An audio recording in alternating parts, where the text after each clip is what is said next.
இனிமே கண்ணை மூடிட்டு கடலை எண்ணெய் வாங்கலாம். ஏன்னா மந்த்ரா கடலை எண்ணெய் இதயத்தின் தயாரிப்பு.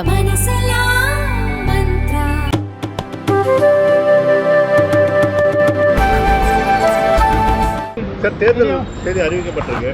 என்ன மாதிரியான பிரச்சாரங்கள் வந்து காங்கிரஸ் சார்பாக எடுக்க போறீங்க? வேட்பாளர்கள் பணியில் எப்போ வெளியிடப்படும்? எங்களுடைய தலைவர் ராகுல் காந்தி அவர்களும் எங்களுடைய தேசிய தலைவர் மல்லிகார்ஜுன கார்கேஜி அவர்களும் தமிழ்நாட்டில் சூறாவளி சுற்றுப்பயணம் செய்ய இருக்கிறார்கள்.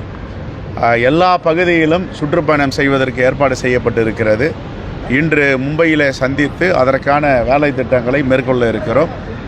39 தொகுதி தமிழ்நாட்டில், பாண்டிச்சேரி ஒன்று 40 தொகுதியிலும் கடந்த தேர்தலை விட பெருவாரியான வாக்கு வித்தியாசத்தில் திராவிட முன்னேற்றக் கழகம், காங்கிரஸ், இந்தியா கூட்டணி வெற்றி பெறும்.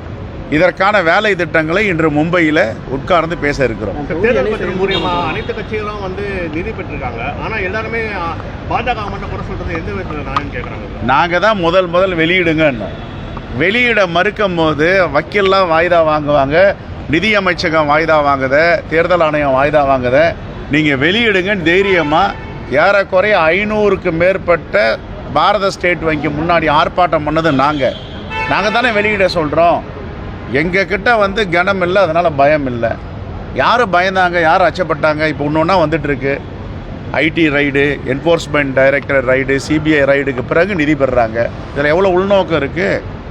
அதுக்கு பிறகு வெளிநாட்டு கராச்சியிலேருந்து வந்திருக்குன்றாங்க, புல்வாமா தாக்குதலுக்கு அப்புறம் வந்திருக்குன்றாங்க, வெளிநாட்டு நிறுவனங்கள்லேருந்து வாங்கியிருக்கேன். இதுக்கெல்லாம் பதில் சொல்லிட்ட தேர்தலில் நரேந்திர மோடி அவர்கள் தேர்தல் பரப்புரையில் இது மாதிரி ஒரு குற்றச்சாட்டு தமிழ்நாட்டு மக்கள் வச்சுருக்காங்க, பதில் சொல்லுங்கன்றாங்க. தேர்தல் ஆணையம் நேற்றுக்கு அறிவிச்சிருக்கு. முதல் கட்டமாக அறிவிச்சிருக்கிறாங்க. எப்படி இதை நரேந்திர மோடிக்கு தெரியும் முதல் கட்டமாக அறிவிக்க போகிறாங்கன்னு? 5 முறை சுற்றுப்பயணம், 5 முறை தமிழ்நாட்டுக்கு வந்திருக்காரு குறுகிய காலத்தில்.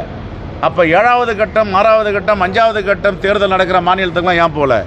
அப்போ இந்த தேர்தலை சுதந்திரமாக சுயமாக தேர்தல் ஆணையம் குறிப்பிடுகிறதா, அறிவிக்கிறதா, இல்லது பாஜக ஆட்சியாளரை சொல்லி சந்தேகம் மக்கள்கிட்ட இருக்குது. மக்களுடைய சந்தேகத்தை அவங்க தான் தீர்க்கணும். தேங்க்யூ.